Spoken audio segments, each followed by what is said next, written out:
wabarakatuh. Salam kemanusiaan.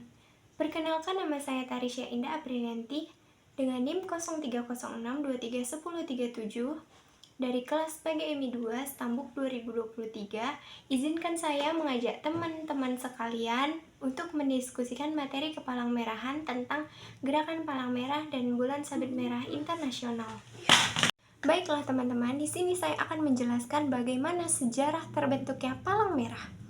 Pada tanggal 24 Juni 1859 di kota Solferino, Italia Utara, pasukan Prancis dan Italia sedang bertempur melawan pasukan Austria dalam suatu pertempuran yang mengerikan. Pada hari yang sama, seorang pemuda dari Swiss bernama Henry Dunant tiba di sana dan sangat berharap untuk bertemu dengan Kaisar Prancis Napoleon III. Waktu itu, bantuan medis militer tidak cukup untuk merawat 40.000 orang yang menjadi korban pertempuran tersebut. Nah, tergerak hati Henry Dunant untuk menolong para korban dampak dari pertempuran tersebut. Dia dan warga-warga setempat merawat mereka yang terkena dampak dari pertempuran yang hebat tersebut. Pada 9 Februari 1863 di Jenewa dibentuklah Komite 5 untuk memperjuangkan terwujudnya ide Henry Dunant. Hasil dari konferensi tersebut adalah disepakatinya konvensi yang terdiri atas 10 pasal. Di antaranya merupakan pasal krusial, yaitu digantinya nama Komite Tetap Internasional untuk menolong prajurit yang terluka menjadi Komite Internasional Palang Merah atau yang disebut dengan ICRC, International Committee of the Red Cross, dan ditetapkan tanda khusus bagi sukarelawan yang memberi pertolongan prajurit yang luka di medan pertempuran, yaitu palang merah di atas dasar putih yang berasal dari kebalikan bendera Swiss, atau palang merah putih di atas dasar merah. Nah, konvensi ini kemudian disempurnakan dan dikembangkan menjadi Konvensi Jenewa 1, 2, 3, dan 4 tahun 1949 atau dikenal juga sebagai Konvensi Palang Merah. Konvensi ini kemudian disempurnakan dan dikembangkan menjadi Konvensi Jenewa 1, 2, 3, dan 4 pada tahun 1949 atau juga dikenal sebagai Konvensi Palang Merah. Konvensi ini merupakan salah satu komponen dari Hukum Humaniter Internasional atau HHI, atau disebut juga dengan Hukum Perikemanusiaan Internasional atau HPI, sebagai suatu ketentuan internasional yang mengatur perlindungan dan bantuan korban perang. Nah, ICRC memiliki mandat atau tujuan utama yang saya simpulkan menjadi 4. Nah, yang pertama, memberikan perlindungan kepada korban militer maupun sipil sebagai akibat konflik dari bersenjata dari pertempuran tersebut. Yang kedua, memberikan bantuan sandang, pangan, dan papan atau medis sanitasi kepada korban konflik bersenjata. Yang ketiga, mempersatukan keluarga yang terpisah akibat perang. Nah, yang keempat, melakukan perluasan HPI dan dasar gerakan. Nah, selanjutnya saya akan menjelaskan tentang Liga Perhimpunan Palang Merah dan Bulan Sabit Internasional, IFRC, atau lebih dikenal dengan Federasi Internasional, sebelumnya dikenal dengan nama Federasi Palang Merah.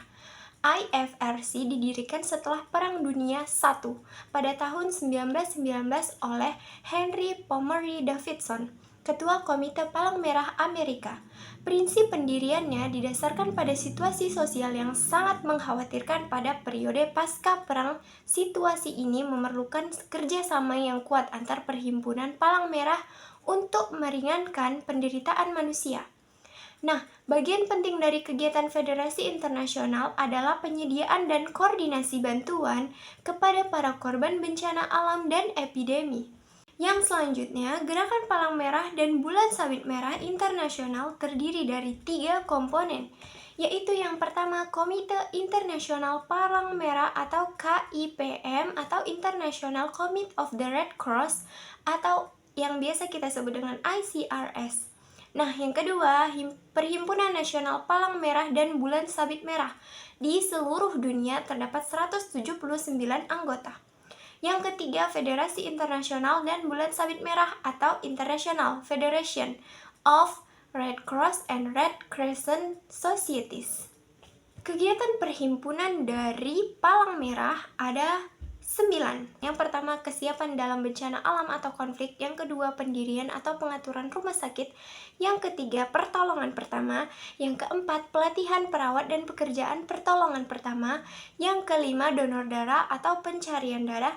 Yang keenam, kesehatan masyarakat. Yang ketujuh, bantuan bagi orang tua dan orang yang cacat. Yang kedelapan, perawat anak. Yang kesembilan, program pemuda agar ikut mengikuti kegiatan Palang Merah. Nah, Palang Merah memiliki 7 prinsip. Yang pertama, prinsip kemanusiaan. Yang kedua, prinsip kesamaan. Yang ketiga, prinsip kenetralan. Yang keempat, prinsip kemandirian. Yang kelima adalah prinsip kesukarelaan. Yang keenam adalah prinsip kesatuan. Dan yang ketujuh adalah prinsip kesemestaan. Nah, lambang dari Palang Merah, lambangnya ada tanda palang merah seperti tanda tambah, lalu ada bulan sabit berwarna merah, dan ada tanda kristal. Nah, tanda palang merah memiliki dua fungsi, yaitu sebagai tanda pengenal dan tanda perlindungan. Nah, dari penjelasan yang saya jelaskan dari awal hingga akhir, saya menarik kesimpulan bahwa Palang Merah adalah gerakan yang terbentuk oleh pemuda asal Swiss bernama Henry Dunant yang hatinya tergerak melihat korban dari peperangan yang terjadi di Italia Utara. Gerakan ini juga merupakan jaringan kemanusiaan yang terdiri dari Komite ICRC dan IFRC dan Perkumpulan Nasional. Gerakan ini didirikan untuk membantu korban yang terluka dalam medan perang, tanpa membedakan latar belakang. Nah, baiklah, berakhir sudah penjelasan saya tentang Palang Merah dan Bulan Sabit Merah Internasional.